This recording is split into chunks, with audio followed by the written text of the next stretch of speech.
Bien, jóvenes, entonces, el día de hoy vamos a hablar sobre el consumo y el consumismo. Ya iniciamos con esta perspectiva.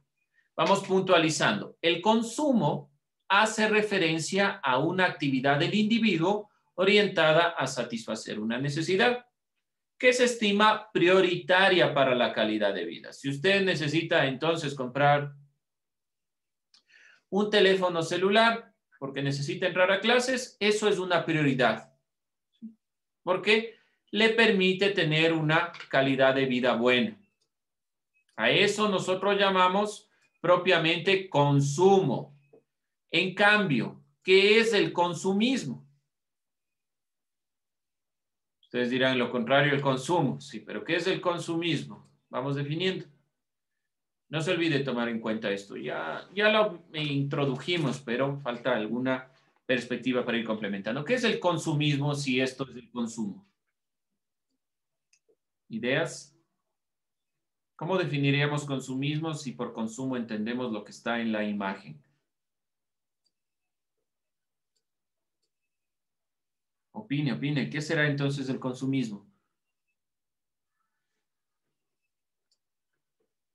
Ariana, vamos, rapidísimo. ¿Qué entiende por consumismo si esto es consumo?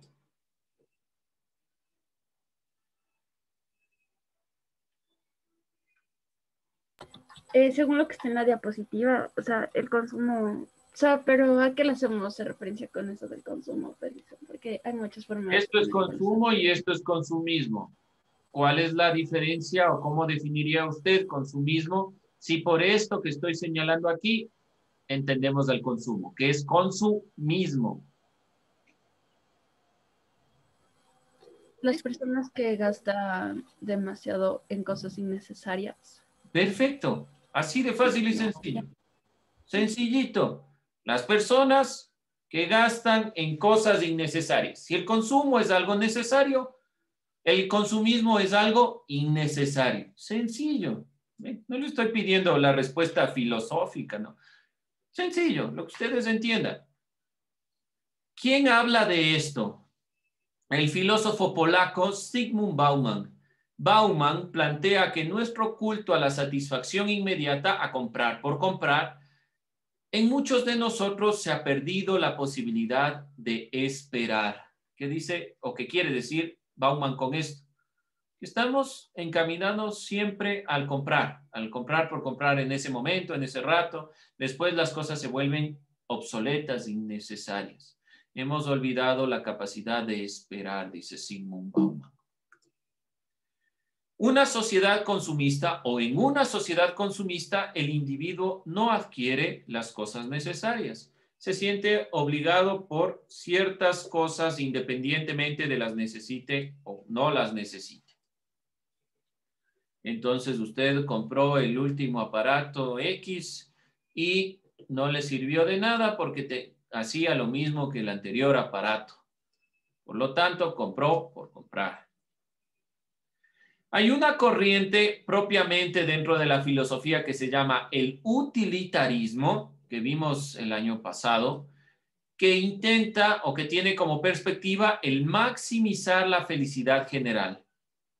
Nos vamos a centrar en el utilitarismo de este filósofo, se refiere a este filósofo, pero ¿qué es el utilitarismo? Maximizar la felicidad general, procurar que los placeres los pueda disfrutar todo el mundo. El utilitarismo puede caer en esta consideración de consumismo, puede caer en este problema. Es una perspectiva filosófica el utilitarismo, es una corriente que centra la consideración en alcanzar la felicidad a través de ¿qué? A través del placer. ¿Alguna duda con este concepto o con esta corriente? Uno de los representantes más relevantes del utilitarismo es Jeremy Bentham, así también es John Stuart Mill, que lo vimos el año pasado, pero ¿qué dice Bentham?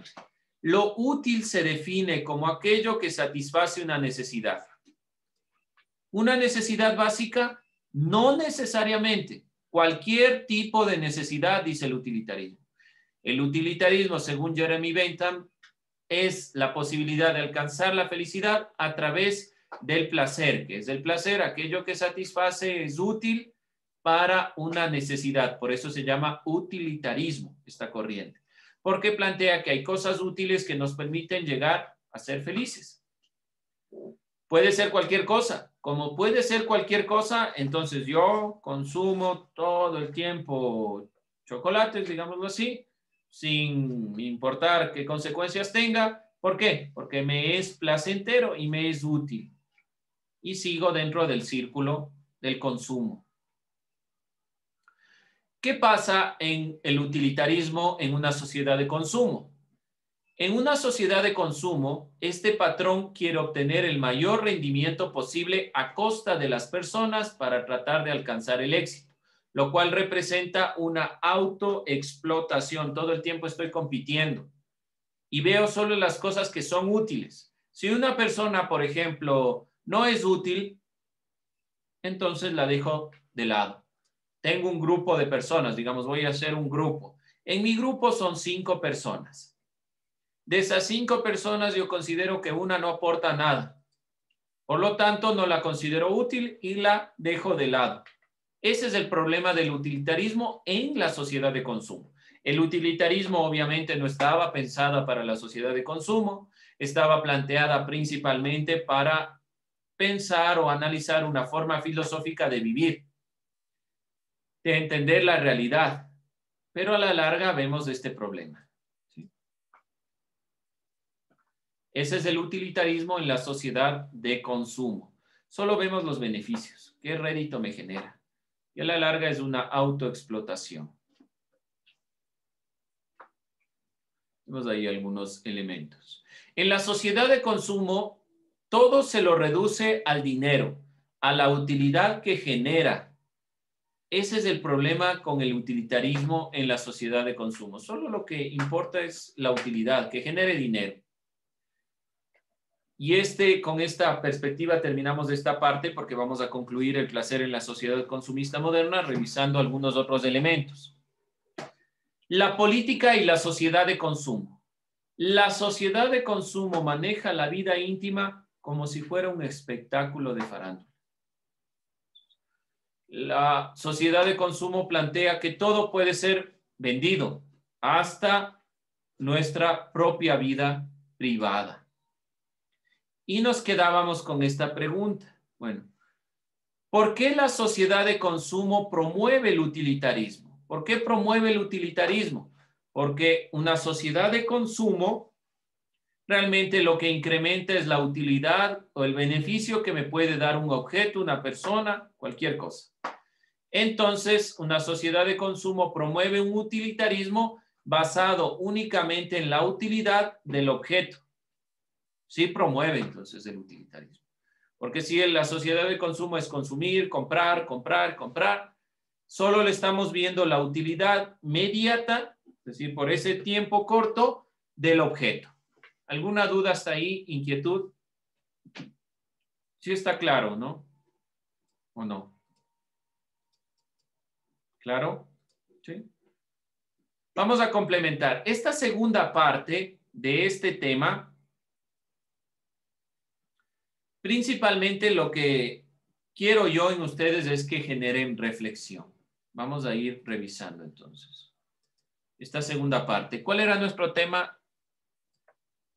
Por si acaso, Aaron, ayúdeme. ¿Cuál era el tema que estábamos revisando? Ya se me perdió a mí. ¿Cuál era el tema? El utilitarismo. No, el tema que tenemos dentro de nuestros temas.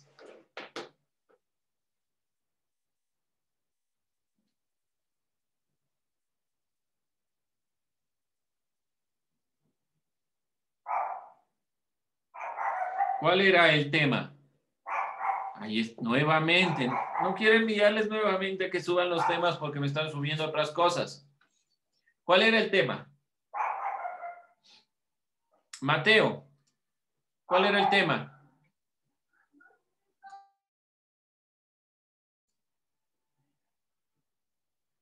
¿Cuál era el tema? ¿Cuál es el último tema de los temas que tenemos nosotros para filosofía? Rápidamente. El placer en la sociedad consumista moderna. Gracias, Mateo. No se olvide ahí. Ese es el tema. Estamos viendo en dos partes. La primera parte que ya vimos, relacionada obviamente al utilitarismo, pero el placer en la sociedad consumista moderna. Vamos a trabajar en esta parte con dos conceptos.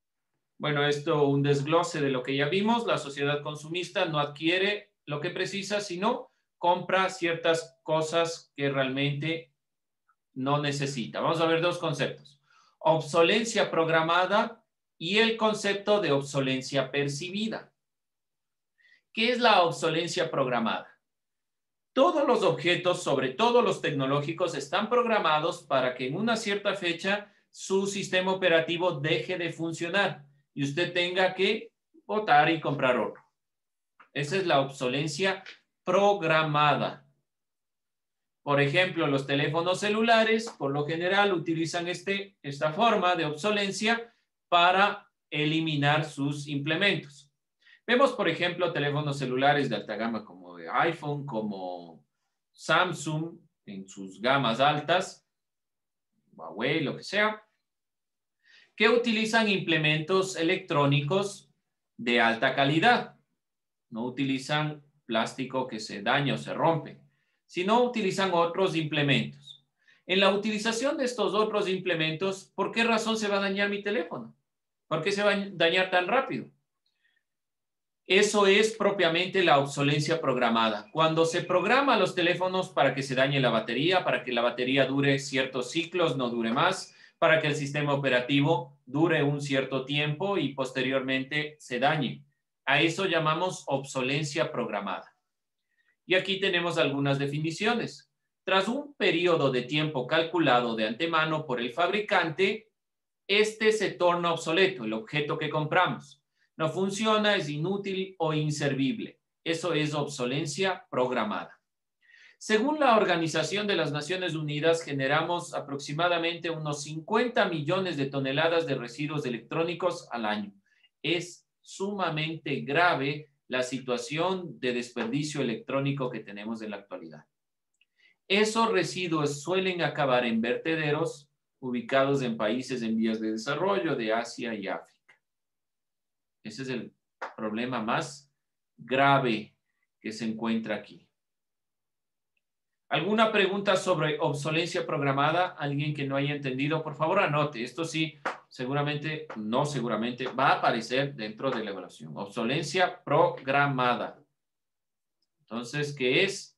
Aquí está la definición. Tras un periodo de tiempo calculado de antemano por el fabricante, este se torna obsoleto. ¿A qué se refiere a este? Al objeto, a lo que compramos. No funciona, inútil o inservible. Eso es obsolencia programada. Por favor, anotará. Tendrá anotado este elemento para que no se confunda, porque aparecerá la pregunta, ¿cuál es la diferencia entre obsolencia programada y obsolencia percibida? Estos conceptos son importantes porque nos permiten comprender la percepción que tenemos de la realidad frente al consumismo.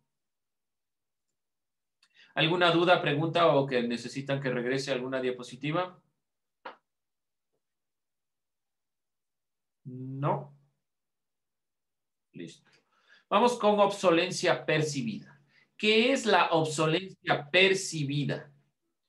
Hace referencia a la idea de que el atractivo de un producto dura poco y por tanto se tiene que sustituir por otro independientemente de su función. Vemos ahí algunos de los sistemas operativos de iOS hasta el iOS 7. ¿Qué diferencia ven ustedes ahí? Díganme la diferencia entre un sistema operativo y el otro. Y es más avanzado. ¿Por qué? ¿Solo porque dice 7 o por qué? Estamos en el iOS 14, si no estoy mal, 14 punto algo. ¿Qué diferencia real ve ahí? Yo sé que está un poco pixelado, sí, es verdad, pero ¿qué diferencia ve? ¿Dónde está el avance? El icono para llamar es el mismo icono para llamar hasta la actualidad. Y así un montón de iconos son iguales. ¿Cuál es la diferencia? Que tal vez es un poco más grande porque ya viene para otros teléfonos, pero yo no veo la diferencia. ¿Alguien ve la diferencia? ¿Alguien ve alguna diferencia entre un sistema operativo y el otro? Si ven la diferencia, díganme. ¿Qué diferencia ven entre un sistema operativo y otro?